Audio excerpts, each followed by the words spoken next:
Caminando en la Fe, un espacio donde meditamos en la palabra de Dios en forma muy sencilla, con la sana doctrina, para crecer juntos en este camino de la fe y conocer el legado de amor que Dios nos ha dejado en su palabra. Queridos hermanos y amigos en la fe, tengan ustedes muy buenas tardes. ¿Cómo andan ustedes? Nos volvemos a reencontrar aquí en Redil FM, Camino de Fe, como ya dice la presentación, donde compartimos la enseñanza, la palabra de Dios, con la sana doctrina y todo el consejo de Dios. Esta semana pasada estuvimos meditando y cerrando la carta del apóstol Pablo a los Efesios, a la iglesia de Efeso, y como ya habíamos dicho, esta carta circulaba entre aquellas iglesias que estaban en Asia Menor y también en Macedonia. Y allí Pablo expresaba lo que el Señor le había entregado por revelación para que las iglesias se fortalecieran en la fe y en el conocimiento de nuestro Señor Jesucristo. Aprendimos en esta carta para conocer mejor lo que Dios nos dejó, y esta enseñanza es más bien para los nuevos en la fe, los que recién están comenzando, los corderos del Señor, como dijo el Señor, que Dios nos había escogido desde antes de la fundación del mundo para ser su pueblo santo. Dios nos predestinó con nombre y apellido para que formáramos su pueblo, y esto es gracias a su gran amor, a su gran misericordia, a su gran bondad, porque Dios es amor, Dios también es santo, y Dios desea que su pueblo viva en santidad, separados y apartados del mundo y del pecado, y esto lo podemos lograr cuando permitimos que el Espíritu Santo guíe y controle nuestra vida. Por medio de Jesucristo Dios nos salvó para Jesucristo, y estamos hoy en Cristo porque a través de aquella cruz el Señor pagó nuestra deuda, como ya sabemos, la deuda de nuestro pecado, nos reconcilió con el Padre, y hoy una parte de nuestra vida está sentada en los lugares celestiales con el Señor. Como dice también Colosenses 3, si habéis resucitado con Cristo, poned la mira en las cosas de arriba, en las del cielo, no en las de la tierra, porque vuestra vida está escondida en Cristo, y cuando Cristo se manifieste, nosotros también nos manifestaremos en gloria. Grande es este misterio, ¿no? Que hay una parte de nuestra vida que está allí en el cielo, y Dios nos hizo nacer de nuevo una vida nueva, en santidad, donde nos dio su Espíritu Santo. El Espíritu Santo colocó en nuestro corazón el fruto del Espíritu, que es amor, gozo, paz, paciencia, benignidad, tolerancia, dominio propio y mucho más. Pero ese fruto tenemos que permitir que vaya creciendo y dando sus frutos, o frutos que bendigan la vida de aquellos que nos rodean. Dios, a través de las pruebas, de las dificultades, va moldeando nuestro carácter, va trabajando en todo aquello que hay en nosotros y nosotros desconocemos. Y nunca tenemos que dudar del amor de Dios. Cuando las pruebas vienen, son para enseñarnos, para corregirnos, para moldearnos el carácter, así como el alfarero moldea con el barro y la arcilla, forma una arcilla, y bien sabemos que el alfarero comienza a construir una vasija, pero en esa arcilla, en ese barro, hay veces pequeñas piedras que van dañando esa tarea del alfarero, y el alfarero tiene que sacar con mucho cuidado esas piedras para que ese jarrón o lo que está haciendo no se rompa ni quede de mala categoría. Pero muchas veces ese jarrón, al querer sacar las piedras, se desarma, y entonces el alfarero tiene que volver a desarmar, volver a mezclar el barro y volver a comenzar de cero.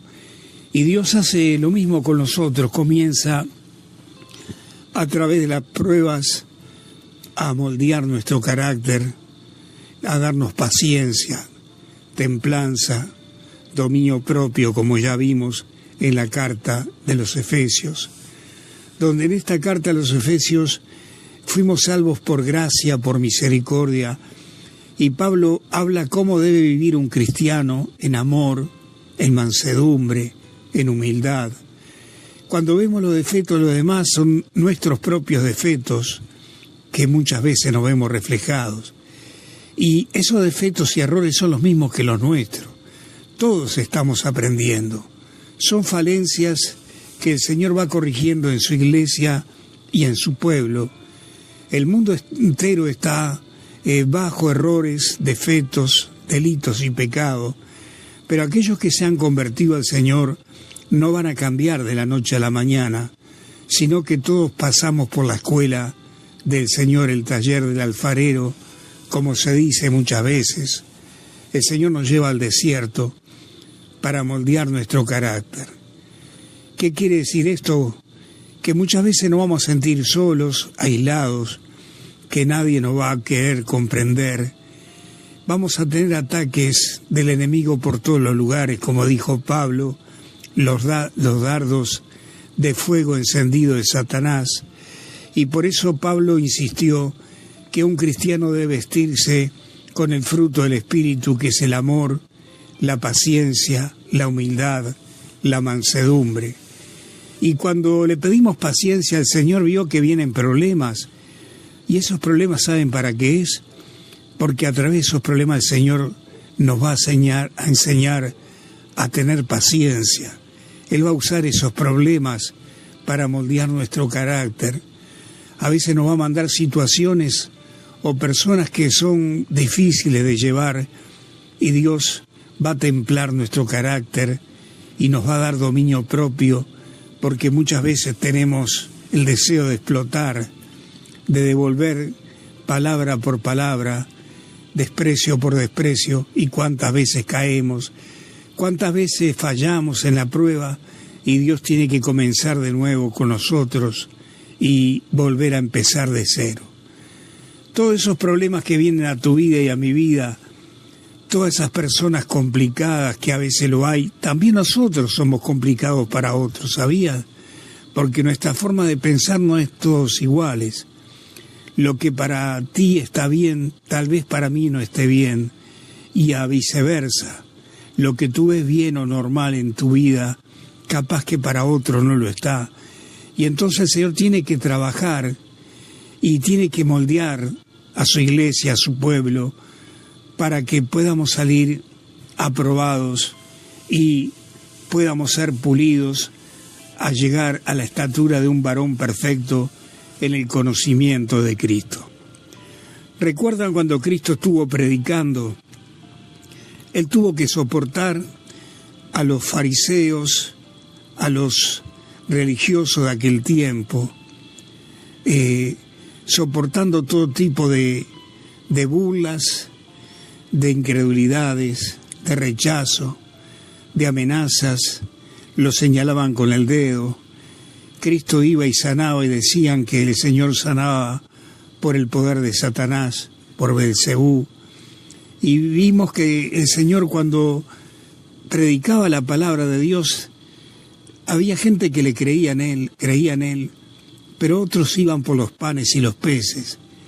Y el Señor se daba cuenta y muy posiblemente se sentía entristecido porque la gente no entendía el mensaje de Él. Los fariseos no entendían el mensaje de Él, estaban atados a la religión.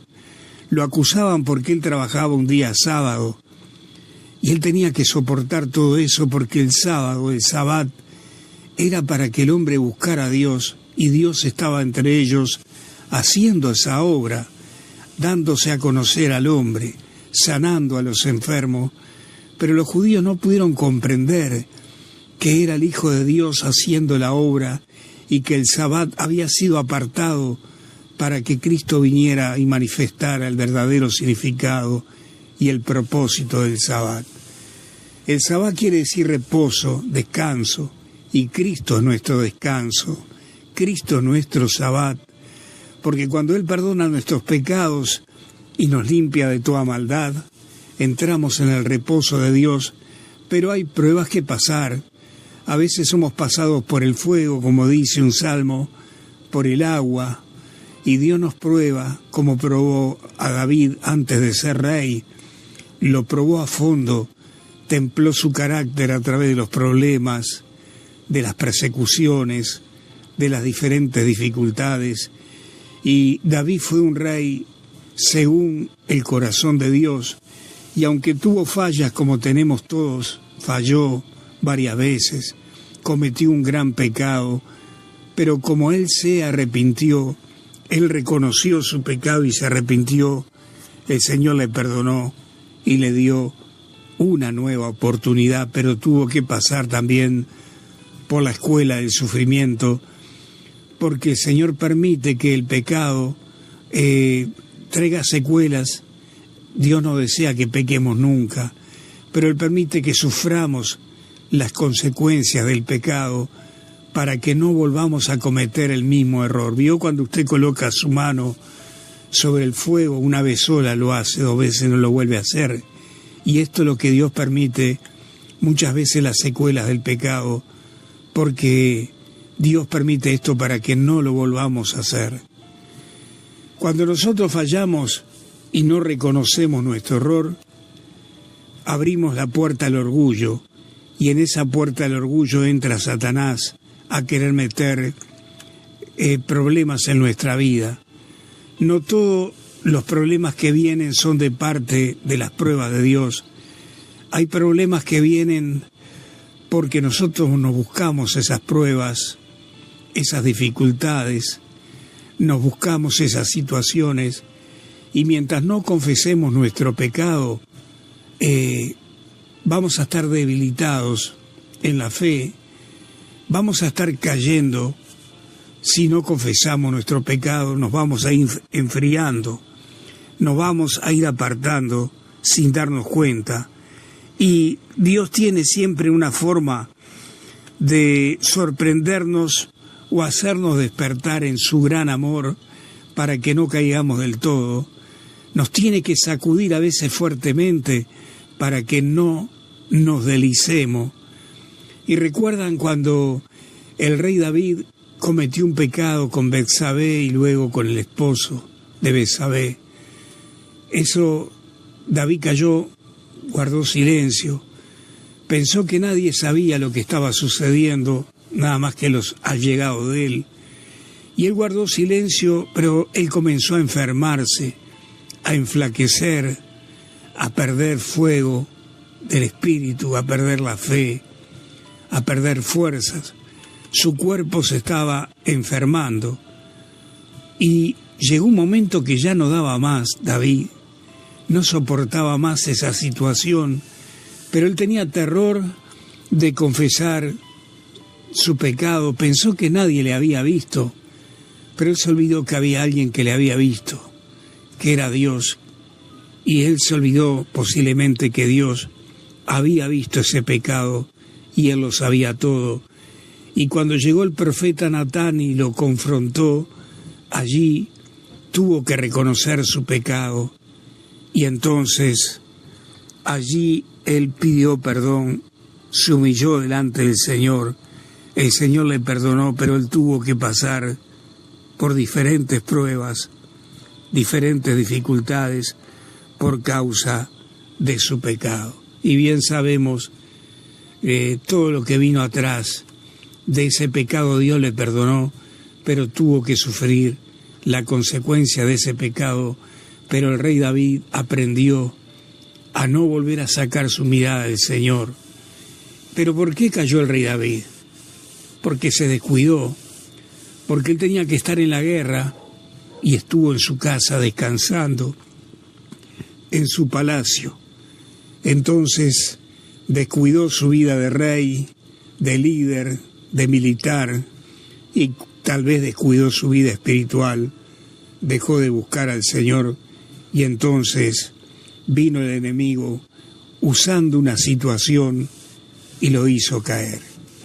Por eso Pablo, en el capítulo 3, 4, 5 y 6, habla de que nosotros tenemos el viejo hombre que quiere controlarnos, que quiere manejarnos, que nos quiere derribar, que nos quiere alejar del Señor.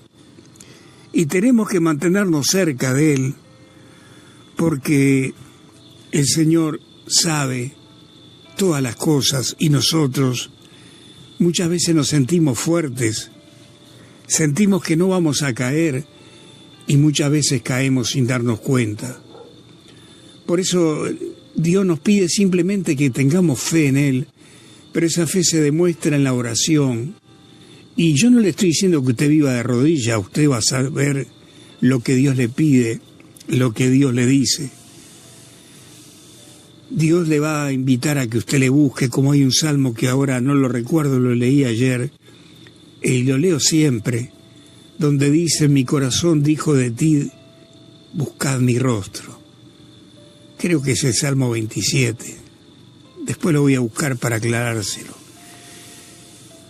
Nuestro corazón nos dice muchas veces que busquemos a Dios. El corazón que está controlado por Dios, hay una parte de nuestro corazón que es malo y perverso.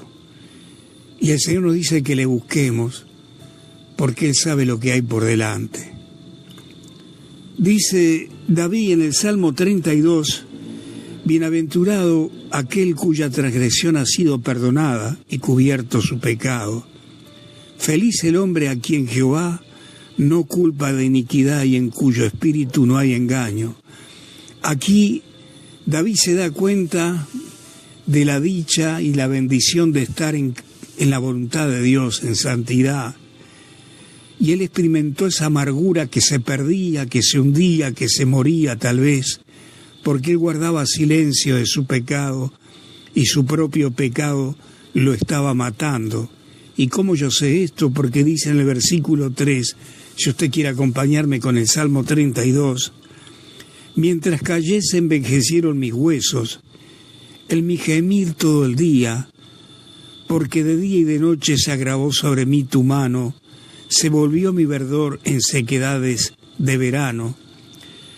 Mi pecado te declaré y no encubrí mi iniquidad. Dije, confesaré mis transgresiones a Jehová, y tú perdonaste la maldad de mi pecado. Por esto orará a ti todo santo en el tiempo que pueda ser hallado.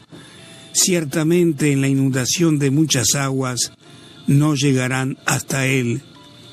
Tú eres mi refugio, me guardarás de la angustia, con cánticos de liberación me rodearás, decía David. David estaba en esa transición de que había estado tal vez 9 meses, 1 año, guardando ese pecado hasta que vino el profeta Natán y lo confrontó de parte de Dios. Y él se arrepintió, se humilló, suplicó perdón. Usted vio lo que dice David en el Salmo 51, ahí le pide que el Señor lo restaure y el Señor lo restaura. Y dice, mientras yo callé, mi cuerpo se estaba secando, perdió las fuerzas, estaba enflaqueciendo, seguramente se enfermó de gran manera, que también hay un salmo que dice que tuvo heridas en el cuerpo y aquellos seres allegados a él le disparaban por la enfermedad. Y entonces él se cayó la boca por no confesar ese pecado y se iba muriendo en vida e iba perdiendo el gozo, la paz, hasta que el Señor lo tuvo que apretar para que confesara, y entonces se dio cuenta, sintió el perdón del Señor, y entonces comenzó otra vez a aconsejar como siempre lo hacía. Por esto orará a ti todo santo en el tiempo que pueda ser hallado. Ciertamente en la inundación de muchas aguas no llegarán hasta él. Tú eres mi refugio, me guardas de la angustia, con cánticos de liberación me rodeas. Aquí David comprendió que el Señor había llegado a él para apretarlo y para que él buscara su rostro. Él comenzó a orar después que se arrepintió, comenzó a cantarle al Señor como siempre acostumbraba, y entonces comenzó a volver la paz y el gozo de la salvación. Pero mire lo que le dice el Señor a David, cuanto más a nosotros. Esto es para David y para toda la iglesia. Te haré entender y te enseñaré el camino en que debes andar. Sobre ti fijaré mis ojos. No seas como el caballo o como el mulo sin entendimiento, que han de ser sujetados con cabestro y con freno, porque si no, no se acercan a ti. Muchos dolores habrá para el impío, mas al que espera en Jehová le rodea la misericordia. Y dice David, alegraos y en Jehová gozaos justos, y cantad con júbilos todos los rectos de corazón. El Señor dice en el versículo 8 de este Salmo 32 a David y a nosotros: te haré entender y te enseñaré el camino que debes andar. Sobre ti fijaré mis ojos. No seas como el caballo, como el mulo, sin entendimiento. El Señor en su gran amor nos corrige fuertemente para que no nos desviemos, para que no nos deslicemos, para que suframos inútilmente. Claro que siempre vamos a tener caídas y errores. Usted puede caer y yo caigo todos los días. Y todos los días tengo que venir a decirle al Señor: Señor, perdóname, fallé. Prometí cerrar mi boca y no la cerré. Prometí no mirar esto y lo miré. ¿Cuántas veces nos enganchamos con las cosas que hay en la televisión o en la internet y nos descuidamos de las cosas de Dios? Por eso dice el Señor aquí en la carta que escribió el apóstol Pablo, guiado por el Espíritu Santo, que no participemos de las obras de las tinieblas, sino que la reprendamos, que no seamos participantes de todo aquello que nos puede enfriar o alejar de Dios. Claro que tenemos nuestro tiempo de esparcimiento. Yo en mi tiempo libre, cuando ya hice mi tarea, por decir de alguna forma, estoy jubilado, entonces tengo que buscar cosas para hacer. Me pongo a mirar videos, documentales del mundo, de la historia, y atrás de todos esos videos que son bastante sanos, para decirlo de alguna forma, empiezo a mirar la mano de Dios y lo que Dios habla en su Biblia, y empiezo a comparar o a ver la belleza y la hermosura de lo que Dios ha creado, y entonces voy conociendo incluso esas leyendas de las civilizaciones de antes. Y Dios nos enseña a través de su Espíritu Santo muchas cosas, mirando cosas que son sanas, y nos va demostrando que su palabra es verdad, que sí, amén. Pero muchas veces nos descuidamos, dejamos para atrás la oración, dejamos para atrás la meditación de la palabra, y nos vamos enfriando, y decimos muchas veces: no me va a enfriar. ¿Vio cuando el fuego se le está terminando la leña? Si usted no le arrima unos palitos, se apaga. O si usted toma una astilla y la separa del fuego, esa astilla, por más encendida que esté, comienza a apagarse y queda fría y aislada. Así es el creyente. Por eso Pablo dice: no apaguéis el fuego del Espíritu. Le decía a Timoteo: aviva el fuego que hay en ti, aviva ese llamado, ese entusiasmo, esa meta que Dios te ha colocado. Y Dios nos llamó a nosotros para ser siervos en sus manos, instrumentos de amor, para ser sacerdotes, porque yo quería hablar de esto y me estoy yendo de tiempo. Tenemos que seguir a Cristo, que es nuestro sumo sacerdote, y queremos aclarar que Cristo es el único mediador entre Dios y el hombre, que quede clarito, y que cuando oramos tenemos que ir al Padre, pero nosotros, cada uno, los creyentes, somos sacerdotes ante Dios por aquellos seres queridos que no conocen a Cristo, que no oran, que no buscan a Dios, que están en tinieblas, que están atados, que están llenos de problemas, de dificultades, de amargura, de tristeza, que están atados por el pecado y el reino de las tinieblas. Tenemos que orar, no acusar, orar, pedirle: Señor, ábrale la mente al fulano de tal. Señor, toca esa vida, cambia esa vida. Así lo que Dios ponga en tu corazón por cada uno. Somos sacerdotes. El sacerdote antes tenía que, en el tiempo de Moisés era el profeta y estaba su hermano Aarón, que era el sacerdote, que se encargaba de las ofrendas para el Señor, pero ahora la cosa cambió. Ahora es Cristo nuestro sacerdote mayor y nosotros tenemos que seguirle la pisada aquí en la tierra. Tenemos que orar, no sacrificar animales, porque Cristo ya hizo todo.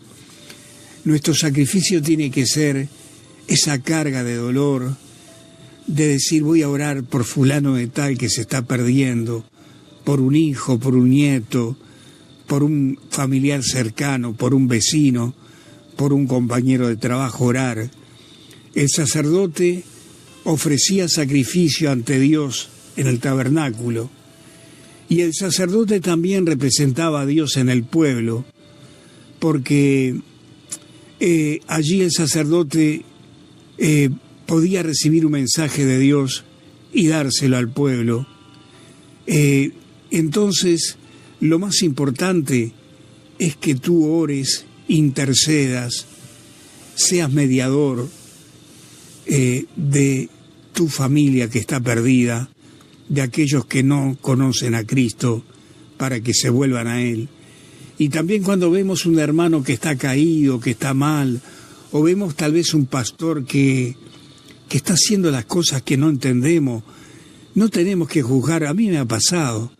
Entonces el Señor me enseñó a orar, a buscar, a clamar por esa persona, porque los pastores y los siervos de Dios son los que más son atacados por el diablo, y muchas veces están tan enfrascados en la labor, y muchas veces se descuidan en la oración, en la búsqueda personal del Señor.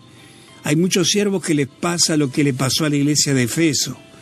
Hacía todo perfecto, predicaban, salían a evangelizar, cuidaban la doctrina, no permitían que ningún falso profeta entrara y enseñara algo diferente, pero se estaban descuidando de su vida, de comunión, de oración, y el fuego se estaba apagando, y Cristo tiene que intervenir también en la iglesia de Efeso.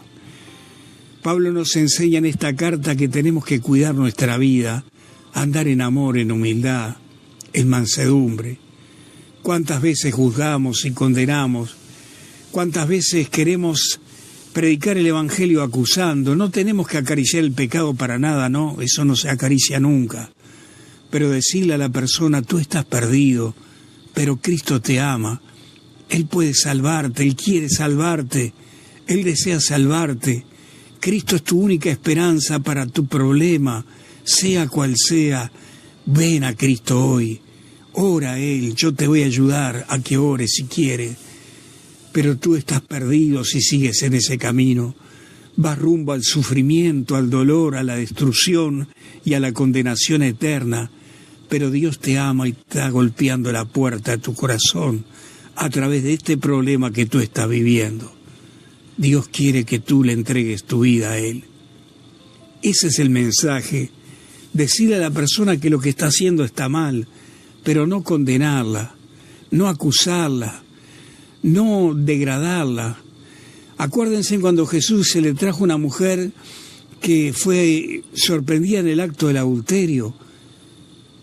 Jesús dijo: el que esté sin pecado, el que no haya pecado, que arroje la primera piedra. Y como todos tenemos pecado, tuvieron que irse sin poder tirarle una piedra a esa mujer. Y vemos que Cristo no le dice a esa mujer: tú estabas perdida y haciendo lo que yo te mandé que no hiciera. A todo lo contrario. Cristo le dijo: mujer, ¿dónde están los que te condenaban? Y ella dice: ninguno me condenó. Y Jesús le dijo: yo tampoco te condeno. Vete y no peques más. Con eso le dijo todo. Le dijo que no volviera a pecar, no la condenó, porque él sabía que esa mujer se iba a dar cuenta que para no volver a pecar tenía que caminar y estar cerca de Cristo. Cuando Pedro le negó, no vino a acusarle ni a condenarle, lo vino a sanar, porque Pedro iba a ser un instrumento en la mano de Dios para seguir la obra entre los judíos, iba a ser el líder en la iglesia de Jerusalén. Y Pedro necesitaba que el Señor lo restaurara, porque él negó con maldición 3 veces, le abrió la puerta al enemigo, y Pedro había perdido la fe muy posiblemente, porque vemos que Pedro decide volver a ir a pescar, pensando que todo estaba perdido. Y Cristo vino y lo restauró, y le volvió a encargar la tarea que le había dicho: cuida mis ovejas, cuida mis corderos, apaciéntalos, aliméntalos, susténtales, fortaléceles, muéstreles el camino, ayúdales, aliéntales, enséñale el camino. Queríamos comenzar hoy con la carta del apóstol Pablo a los Filipenses, que es la continuación de la carta a los Efesios. Pablo, vemos en el libro de los Hechos que tiene un dilema ahí, que quiere ir hacia el norte a predicar y no puede, el Espíritu no le deja. Quiere ir al sur y tampoco puede, el Espíritu no le permite ir. Y él tiene un sueño y ve que hay alguien, un hombre de Macedonia, que le llama para que vaya a aquel lugar. Y entonces Pablo se da cuenta que tiene que ir hasta Europa. Macedonia está en Europa, en Grecia. Y él se va a ir a predicar a aquel lugar guiado por el Espíritu Santo. Y allí Pablo comienza su obra en Europa y comienza a fundar más iglesias, hasta que por último después vemos que él cae preso, está preso y lo llevan a Roma, y él está durante 2 años predicando el Evangelio en cadenas, como dice él, enseñando y escribiendo cartas a todas las iglesias de Asia Menor y también a la iglesia que está allí en Europa, ¿no? Y una de ellas era la iglesia de Filipos. Dios le llevó a Pablo allí a Europa para que predicara la palabra. Después la palabra fue predicada en Asia Menor y Dios usó a este apóstol para llevar el Evangelio a todos los rincones del mundo aquel conocido, y Pablo cumplió lo que Dios le había encargado, y un hombre que se entregó por completo a la obra de Dios. Pero él lo que estaba preocupado no era por lo que había recaudado en las ofrendas, porque Pablo trabajaba con sus propias manos, y cuando recibía una ofrenda él sabía de quién la recibía, no tomaba ofrenda de cualquier grupo, sino que él se cuidaba en todo. Y entonces Pablo comienza a preocuparse por la estatura espiritual de algunas iglesias que estaban flojitas, como los Gálatas, como la iglesia en Corinto, y así Pablo se preocupa también por la iglesia de Efeso. Por eso él le recuerda que tenemos que caminar en santidad, y la única forma de caminar en santidad es caminando de la mano del Señor por medio de la oración. Como ya dijimos, no quiere decir que usted viva orando todo el día. Sí podemos orar en nuestra mente, mientras estamos trabajando, limpiando, haciendo las tareas. En nuestra mente podemos estar pensando en el Señor y diciéndole: Señor, mira aquello que me faltó orar hoy de mañana, te lo presento ahora. podemos estar las 24 horas conectados con el Señor, pero no es necesario que usted esté de rodillas todo el día. Eso se lo va a decir el Espíritu Santo, cuánto tiempo usted tiene que orar. Pero cuanto más ore va a ser mejor, porque más tiempo va a estar al lado del Señor. Y aunque usted no vea al Señor, Él está sentado al lado suyo, escuchándole, y Él luego le va a traer a su mente y a su corazón, por medio de la palabra o de un pastor, o de un estudio bíblico, o de una canción, le va a traer un mensaje y le va a mostrar el camino. Recordemos lo que dice el Señor: yo te enseñaré el camino que debes andar, fijaré mis ojos en ti. Quiere decir que el Señor quiere enseñarnos el camino cada día. Él quiere que nosotros hagamos su obra de evangelista, obras de intercesores, de mediadores, de sacerdotes, en el sentido de interceder por nuestros seres queridos que no conocen a Cristo y orar por aquellos hermanos que están caídos, y también la obra de evangelista o de profeta, que el profeta, como ya dijimos la semana pasada, es el que trae un mensaje de parte de Dios, y el mensaje que le podemos dar a la gente es decirle: Cristo es tu única esperanza, y enseñarle la palabra. Jesús fue maestro, profeta y sacerdote, y también fue la ofrenda santa y perfecta delante de Dios. Cristo vino a enseñarnos el camino de Dios, el reino de Dios, que es Él el Rey. Cuando hablaba del reino de Dios, el Rey es Él.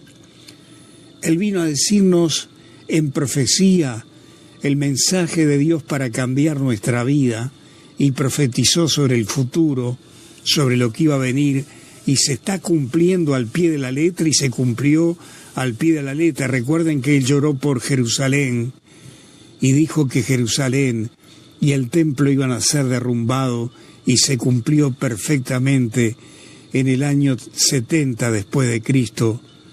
Más o menos 40 años después vino Tito Trajano y cumplió esa profecía. Y todo lo que Cristo dijo de este tiempo se está cumpliendo. Él fue profeta, también sacerdote, porque Él intercedía por todos aquellos que eran suyos y por nosotros. Recuerden la oración sacerdotal del capítulo 17 del Evangelio de Cristo según San Juan. Cristo oró hasta por nosotros, y también fue sacerdote porque se ofreció a sí mismo y fue el sacrificio perfecto delante de Dios, y con su propia sangre Él nos compró y se presentó con su sangre al Altísimo, al Padre, y le dijo: Señor, ya he pagado el precio para redimir a los que son tuyos y que tú me los diste a mí. Cristo tuvo que pagar el precio muy caro para salvarnos, para rescatarnos del reino de las tinieblas, del mismo infierno. Por eso cada vez que tomamos la Santa Cena recordamos y anunciamos la muerte de Cristo y el regreso de Cristo, porque Cristo tuvo que pagar un altísimo precio para salvarnos y rescatarnos de nuestra vana manera de vivir. Vamos a terminar casi con esto. Dice el Señor, ustedes ya reconocen lo que voy a compartir ahora. El Señor es mi pastor, dice el Salmo 23, nada me faltará. El pastor cuida, sustenta, corrige, fortalece, guía y protege a sus ovejas. Él va delante de nosotros y nos lleva a lugares de delicados pastos, nos hace descansar junto a aguas de reposo, no me pastoreará, dice. Confortará mi alma y me guiará por senda de justicia, por amor de su nombre. El Señor nos guía cada día por su palabra, por su palabra, por su Espíritu Santo nos consuela, nos fortalece, y esos verdes pastos es la paz, el descanso, el gozo que el Señor nos da en Él. Las aguas de reposo son el mismo Espíritu Santo que nos llenan de paz, esa paz que sobrepasa todo entendimiento. Él conforta nuestra alma y nos guía por las sendas de justicia, de obediencia. Y dice David, aunque ande en valle de sombra de muerte, no temeré mal alguno, porque tú estarás conmigo, tu vara y tu cayado me infundirán aliento. El valle de la sombra de muerte dicen que es un lugar donde se puede pasar muy bien de costado y con mucho cuidado porque uno puede morir. Está entre dos montañas, es un pedacito de brecha que se puede pasar solamente de costado, porque uno corre el riesgo de quedarse atrapado entre dos grandes rocas y morir. Ese valle de sombra de muerte representa los problemas, las dificultades, las enfermedades, las contradicciones, pero Él está con nosotros, dándonos aliento. El cayado, la vara del Señor, nos corrige, nos alienta, nos fortalece y nos mantiene en el camino. Dicen los entendidos en ovejas que la oveja es el animal más torpe que hay y más antihigiénico, siempre huele feo. Y cuando usted conoce el campo o pasa un camión con ovejas se da cuenta. Dice que la oveja se pierde 100 veces en el mismo lugar, en el mismo camino, se sale del camino. Y cuando la oveja se quiere salir del camino, el pastor viene y le pega suavemente con el cayado y la regresa al camino. Y muchas veces cuando esa oveja cae en el pozo, con ese bastón que tiene como un medio círculo, la engancha del pescuezo y la saca de aquel pozo. Muchas veces nosotros somos como esas ovejas. 1000 veces caemos en el mismo error, pero Dios, que es un pastor amoroso, un pastor que te ama, que te mira con amor, que se deleita. Cuando tú oras, cuando tú vienes a Él, cuando tú le cantas, Él se deleita, Él se regocija. Él te ama, quiere lo mejor para ti. Y si permite el fuego y las pruebas es para corregirnos. Si permite las pruebas es para fortalecer nuestra fe. Recuerda lo que dijo Pablo: a los que aman a Dios, todas las cosas le ayudan a bien. Recuerda que tienes un pastor que te ama, que te cuida. ¿Cómo que no te va a amar? ¿Cómo que te va a negar las cosas que tú desees en tu corazón si están dentro de la voluntad de Él? Si Él se entregó a sí mismo para salvarte, para sacarte del pozo, de la muerte, de la condenación. Pero Él te escogió porque Él sabía lo que iba a hacer contigo, y Él iba a hacer que tú fueses un vaso de honra, que fueses una perla pulida, que fueses una vasija terminada, pero porque a Él le plació. No es que nosotros tengamos algo bueno o precioso. Él nos escogió a nosotros porque Él es un Dios de amor. Y dice Pablo en Efesios que nos salvó para la alabanza de su gloria, para que alabemos su amor, su misericordia, su paciencia. ¿Por qué nos tuvo que salvar a nosotros siendo perdidos, pecadores? Porque es un Dios de amor que dijo: le voy a dar una oportunidad a esta gente. Yo los voy a amar, los voy a cuidar, los voy a sustentar. Y es lo que Dios desea. Dios es un Dios de amor, pero también es un Dios que corrige y castiga. No olvidemos eso. Y hay gente que dice: no, Dios no castiga. Dios dice en la Biblia que castiga, que Él azota al que recibe por hijo. Y si Dios no nos castiga y no nos corrige, entonces no somos hijos de Dios, somos hijos del diablo, porque Dios no corrige ni castiga a los hijos del diablo. Él los va a juzgar cuando llegue el momento. Pero hoy Dios está soportando cosas que no le soportó al pasado, que no soportó en Sodoma y Gomorra, que no soportó en el tiempo de Noé, ya las hubiese barrido del mapa a esta civilización que hoy estamos viviendo.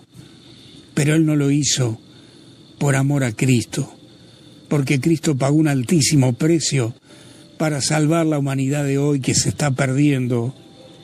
Y el Señor quiere darnos la oportunidad de que prediquemos el Evangelio y que los hijos de Dios que hoy aún están perdidos, Él quiere buscarlos y atraerlos a Él por medio de nuestra vida. Por eso vamos a decirle al Señor: Señor, ayúdame a cumplir el propósito que tú tienes para mi vida, que tú me uses a mí para traer a aquellos que están perdidos. Eres tú que lo vas a salvar.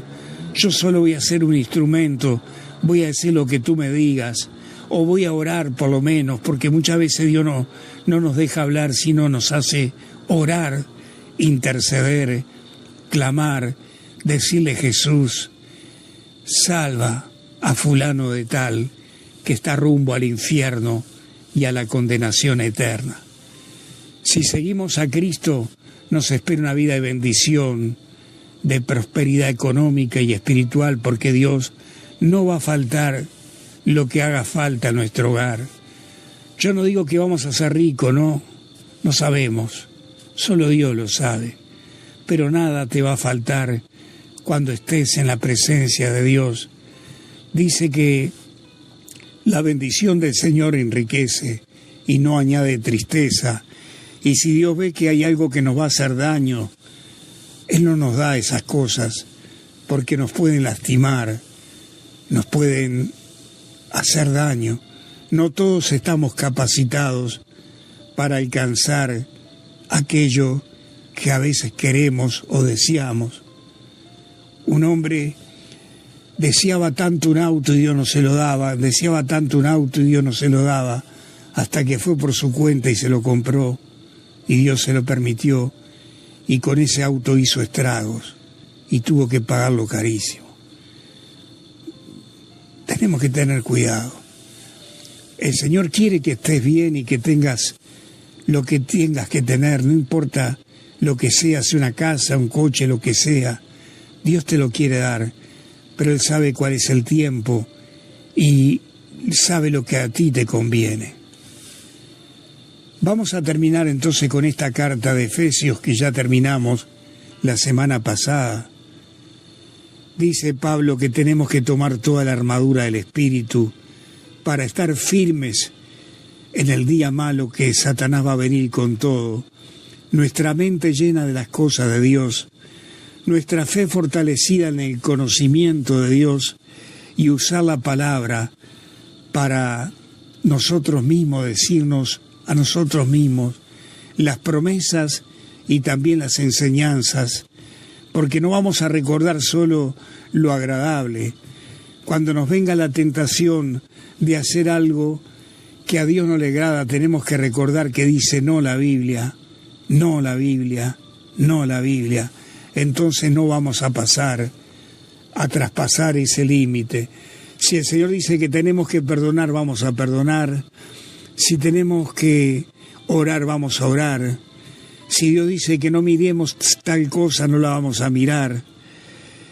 Si Dios nos dice que tenemos que perdonar, no criticar, no juzgar, no condenar, esos no tenemos que respetarlos, porque si no los respetamos, estamos viviendo como el diablo.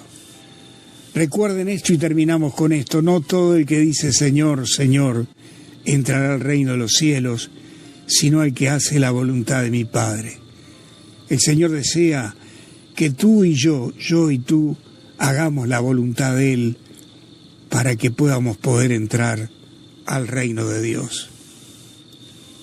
Señor amado, en el nombre de Jesús yo te ruego que esta tarde tu bendición sea por aquellos queridísimos hermanos, hijos tuyos, que están pasando problemas, dificultades, aquellos que están viviendo una prueba, que tú les des tu fortaleza, que tú les des el gozo, para que ellos puedan salir adelante. Ya sabemos que tú siempre das la salida y tú tienes una puerta donde salimos de los problemas, pero que salgamos de esos problemas aprobados, que pasemos esa prueba con tu aprobación.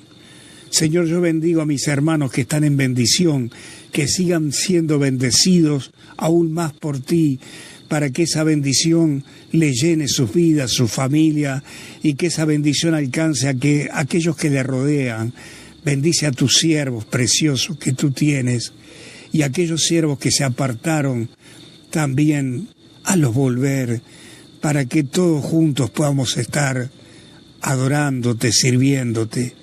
Mira, Señor, cuánta tristeza, cuánta oscuridad, cuánta apostasía hay. Tú lo dijiste que esto iba a ocurrir, pero estamos confiando que hay un remanente que se va a mantener fiel.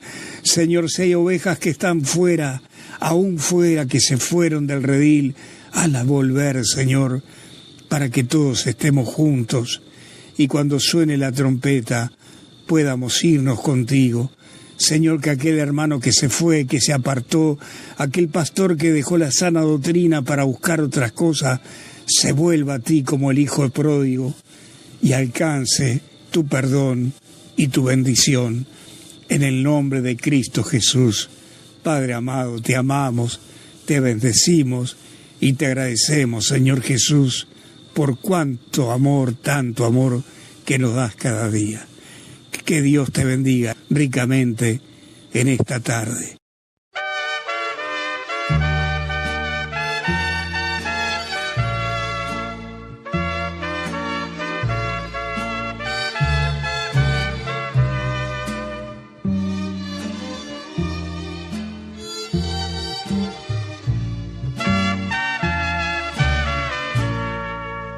Un día orando le dije a mi Señor: tú el alfarero y yo el barro soy. Moldea mi vida a tu parecer. Haz como tú quieras, hazme un nuevo ser. Me dijo: no me gustas, te voy a quebrantar, y en un vaso nuevo te voy a transformar. Pero en el proceso te voy a hacer llorar, porque por el fuego te voy a hacer pasar. Quiero una sonrisa cuando todo va mal. Quiero una alabanza en lugar de tu quejar. Quiero tu confianza en la adversidad, y quiero que aprendas también a perdonar.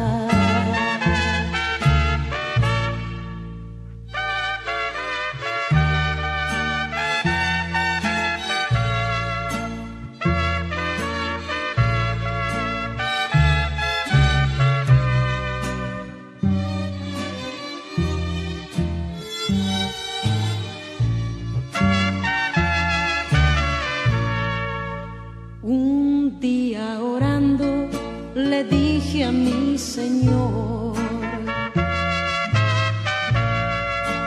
tú el alfarero y yo el barro soy. Moldea mi vida a tu parecer. Haz como tú quieras, haz mi nuevo ser. Me dijo: no me gustas, te voy a quebrantar y en un vaso nuevo te voy a transformar, pero en el proceso te voy a hacer llorar, porque por el fuego te voy a hacer pasar. Quiero una sonrisa cuando todo va mal. Quiero una alabanza en lugar de tu quejar. Quiero tu confianza en la adversidad. Y quiero que aprendas también a perder.